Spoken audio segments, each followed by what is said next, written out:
चलो देखो, चैप्टर का नाम क्या है? Ratio and proportion. ठीक है, बात आती है कि रेशियो होता क्या है, क्या होता है रेशियो, कोई आइडिया? तान्या है? नहीं है आइडिया? अच्छा, तुम्हें भी नहीं है, किसी को नहीं है? ठीक है, देखो रेशियो होता है जब हम दो नंबर्स को कंपेयर करते हैं। दो नंबर को क्या करते हैं? कंपेयर। ठीक है, कंपैरिजन है ये दो नंबर का। कैसे करते हैं? डिवाइड से। ठीक है, तो यहाँ पे क्या बोलोगे? रेशियो क्या है बेटा? Comparison of two numbers. Comparison of two numbers by dividing. इतनी बात में कोई दिक्कत कि हम डिवाइड की मदद से कर रहे हैं।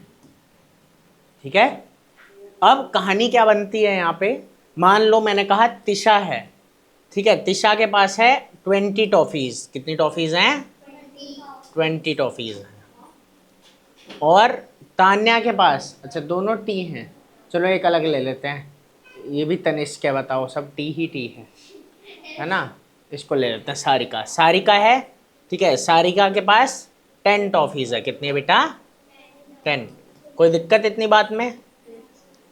तो इसकी 20 और इसकी 10। अब अगर मैं कहूं कि हमें क्या चाहिए? रेशियो। क्या चाहिए? तो एक बार मैंने कहा रेशियो निकालो तिशा टू सारिका, तो हम क्या करेंगे? तिशा की टॉफीज को ऊपर रखेंगे, सारिका की टॉफीज को नीचे। इतने में कोई दिक्कत?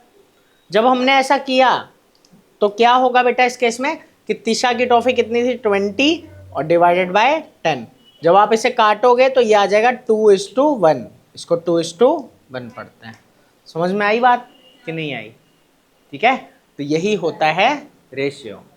ठीक है, हम डिवाइड कर देते हैं दो नंबर को और फिर सिंपलेस्ट फॉर्म में ले आते हैं। ठीक है, काट के, और फिर ये चीज़ आती है। ठीक है, ये क्या दिखा रहा है कि अगर इसके पास एक है तो इसके पास दो है। आया? तो ये मतलब है रेशियो का। अगर इसी में मैं कहता कि सारिका टू तिशा, तो एस ऊपर और टी नीचे। इस केस में क्या होता है? 10/20।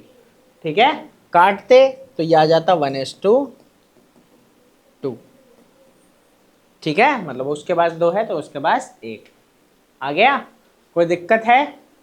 ठीक है, यहाँ कुछ छोटी छोटी बातें हैं जो ध्यान में रखनी है। जैसे जब रेशियो निकालते हैं तो दोनों जो क्वांटिटीज तुम्हारे पास हैं वो सेम यूनिट में होनी चाहिए। वो किस में होनी चाहिए? जैसे मान लो 1 मीटर में है और 1 किलोमीटर में है, तो आप रेशियो नहीं निकाल सकते। दोनों मीटर में होनी चाहिए या दोनों किलोमीटर में होनी चाहिए। कोई दिक्कत है इस चीज़ में? समझ आ गया? ठीक है, एक आता है इक्विवेलेंट रेशियो। क्या आता है बेटा? Equivalent ratio. जैसे तुमने इक्विवेलेंट फ्रैक्शन पढ़ा है ना, वैसे इक्विवेलेंट रेशियो भी है कि ऊपर नीचे सेम नंबर से क्या कर देना है? मल्टीप्लाई या फिर डिवाइड। ये चीज़ें आती है ना, इक्विवेलेंट फ्रैक्शन पढ़ा हुआ है तुमने। ठीक है, तो दोबारा तो नहीं बताऊं, या एक क्वेश्चन देख लो। मान लो तुम्हें इक्विवेलेंट रेशियो निकालना है। ठीक है, किसका निकालना है? मान लो 6/9 का। तो क्या करना है? ऊपर नीचे सेम नंबर से या तो मल्टीप्लाई या तो डिवाइड। तो अगर तुम्हें डिवाइड करने का मन है तो 3 से कर सकते हो, कि इसको भी 3 से और इसको भी 3 से। हाँ, जिससे मर्जी कर सकते हो। ठीक है, बस यहाँ 3 इसलिए लिया क्योंकि 3 के टेबल में दोनों आते हैं। अगर मैं 2 लूंगा तो पॉइंट में आएगा, बट कर सकते हैं, करने में कोई दिक्कत नहीं है। ठीक है, तो ये 2/3 आ गया। ठीक है, ऐसे मल्टीप्लाई भी कर सकते हैं, इनटू करेंगे। ठीक है, 2/2 से कर दिया मान लो तो 12/18। आ गई बात समझ? ये है इक्विवेलेंट रेशियो। क्या है बेटा? Equivalent ratio. कोई दिक्कत? इसके बाद एक चीज आती है प्रपोर्शन। क्या आता है? कोई दिक्कत है इतने में? तो बताओ पहले। आसान है? ठीक है, अभी तुम्हारे सिलेबस में इतना ही है, 6th में, बहुत ज़्यादा हैवी नहीं। ठीक है, बाकी क्वेश्चन करोगे तो समझ में आ जाएगा। अब देखो, अब आता है प्रपोर्शन। ये प्रपोर्शन में क्या होता है? प्रपोर्शन में ये होता है बेटा कि दो रेशियोज बराबर होते हैं। दो रेशियोज बराबर होते हैं। ठीक है, प्रपोर्शन कब आएगा? 2 रेशियोज आर इक्वल। प्रोपोर्शन का मतलब है दो रेशियो बराबर होते हैं। ठीक है, दो रेशियो बराबर है। जैसे हम कहेंगे A/B बराबर है C/D के, तो मतलब ये प्रपोर्शनेट है। मतलब क्या है ये? मतलब क्या है ये? प्रपोर्शनेट है। बेटा लिखो मत, इधर देख लो क्या कर रहे हो। इधर देखो, समझ में आ रही है बात। तो अब क्या है, इसको लिखा कैसे जाता है, ऐसे a इज टू बी, ये इज टू पढ़ते हैं इसको, ठीक है। और ये होता है प्रपोर्शन का साइन, ये जो 4 डॉट है, ठीक है। और यहाँ आता है c इज टू d। कोई दिक्कत? एक बात और याद रखना, क्रॉस मल्टीप्लाई ऐसे, मतलब इस केस में जब दो रेशो प्रपोर्शन में होते हैं ना, तो क्या होता है, a इंटू डी बराबर होता है b इंटू सी के। तो आप चेक कर सकते हो, कभी दो रेशो अगर आपको दिया जाए ना, तो आप ऐसे चेक भी कर सकते हो कि अगर a इंटू डी बराबर आ गया b इंटू सी के, तो मतलब वो क्या है, प्रपोर्शन में, मतलब वो क्या है बेटा, प्रपोर्शन में। समझ में आ रही है बात। या तो आप डिवाइड करके चेक करोगे कि सिंपलेस्ट फॉर्म दोनों का सेम हो, सिंपलेस्ट फॉर्म दोनों का सेम हो, ठीक है। सिंपलेस्ट फॉर्म सेम होने का क्या मतलब है, जरा देखो क्वेश्चन दिखाते हैं, ठीक है। अगर मैं कहूं आपसे ये है 12/15, ठीक है। अगर इन्हें काटोगे तो क्या आएगा, 3 4 जा 12 और 3 5 जा 15। कोई दिक्कत? अगर मैं एक और दूं तुम्हें, वो होगा 28/35। तो इसे भी जब 7 से काटोगे तो क्या आएगा, 4/5। तो सिंपलेस्ट फॉर्म जो आ रही है वो दोनों की सेम आ रही है, मतलब ये प्रोपोर्शन में है। इतनी बात आई समझ में। एक तरीका ये है चेक करने का कि काट लो, सिंपलेस्ट फॉर्म दोनों की सेम होनी चाहिए। अगर ऐसे नहीं तो चेक कैसे होगा, 12 इंटू 35 निकालोगे और 15 इंटू 28। अगर ये दोनों सेम आ गए तो भी प्रोपोर्शन में है, तो भी क्या है, प्रोपोर्शन में है। बात समझ में आ गई? कोई दिक्कत इतनी बात में? आ रहा है तान्या? ठीक है। अब यहां आ जाते हैं, जरा एक बात ध्यान रखना, ये जो A और D है, ठीक है, इन्हें बोलते हैं एक्सट्रीम्स। क्या बोलते हैं? एक्सट्रीम्स, ठीक है। और ये जो B और C है, इन्हें बोलते हैं मीन्स, ठीक है। ये बीच वाले हैं और ये साइड वाले। कोई दिक्कत इतनी बात में? ठीक है, तुम्हारे सिलेबस में इतना ही है, ठीक है। हाँ, बाकी मैं एक बार चेक कर लेता हूँ कहीं अगर कुछ और बाय चांस हो, लेकिन इतना ही है फिलहाल। चलो एक चीज़ है, एक क्वेश्चन है, ये बता देते हैं, ठीक है। हाँ, थोड़ी देर रुक जाओ, थोड़ी देर रुक जाओ बस।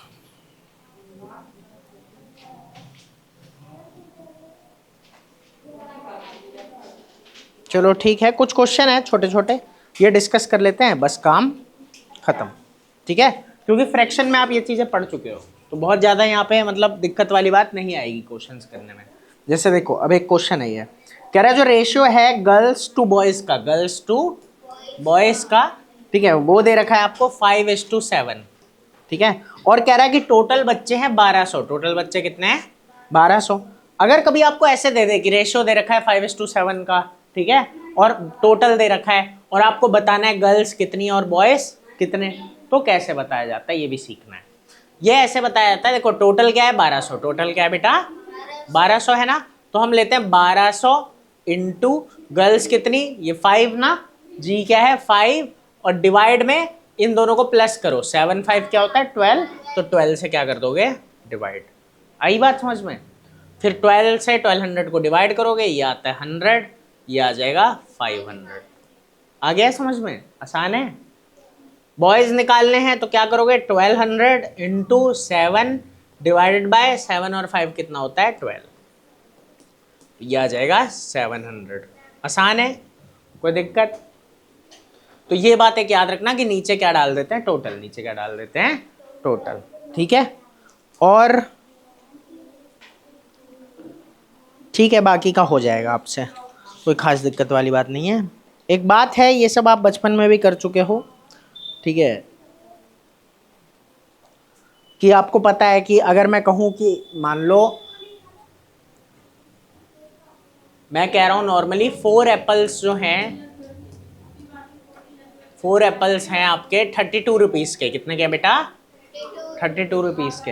अगर मैं आपसे कहूं कि 10 एप्पल्स कितने रुपए के होंगे, तो क्या आप बता सकते हो? इंटू 10 नहीं, क्यों? वहां आपको दिया है 4 एप्पल 32 रुपए के, 32 के 4 हैं। अगर 4 एप्पल 32 रुपीज़ के हैं तो बताओ 10 एप्पल कितने के होंगे? नहीं, इतनी देर तो नहीं लगनी चाहिए थी, जल्दी बताओ।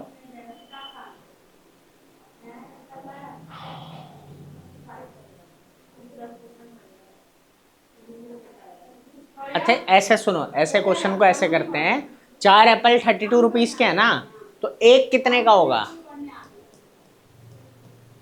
ये 1 kg ले सकते हो आप, 4 kg 10 kg हो जाएगा, वो कोई नहीं, वो मैंने इग्नोर कर दिया अभी। देखो एक कितने का, 32/4, मतलब 8 रुपए का हुआ कि नहीं बेटा? समझ आया? तो 10 एप्पल कितने के? 8 × 10, 8 × 10। अब आया समझ में? इसको यूनिटरी मेथड कहते हैं। क्या बोलते हैं? Unitary method. ठीक है, कि हम पहले एक का निकाल लेते हैं और फिर जितने के हमें चाहिए उससे क्या कर देते हैं, मल्टीप्लाई। ठीक है, ये सब तो करा हुआ है भाई बचपन में। क्या हो गया तुम लोगों को, नींद में है तानू? तो गुस्से वाली क्या बात है, मतलब तो आता नहीं था तुझे, ये बता, ये कोई भूलने की बात है?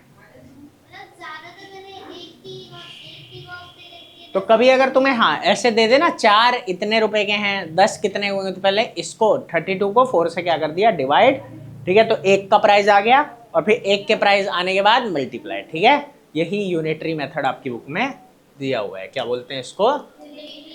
Unitary method. समझ में आ गई बात? तो बस रेशियो चैप्टर इतना ही है, क्वेश्चन करो अपने बुक से, और जो भी डाउट हो, जहाँ भी डाउट हो वो पूछ लेना।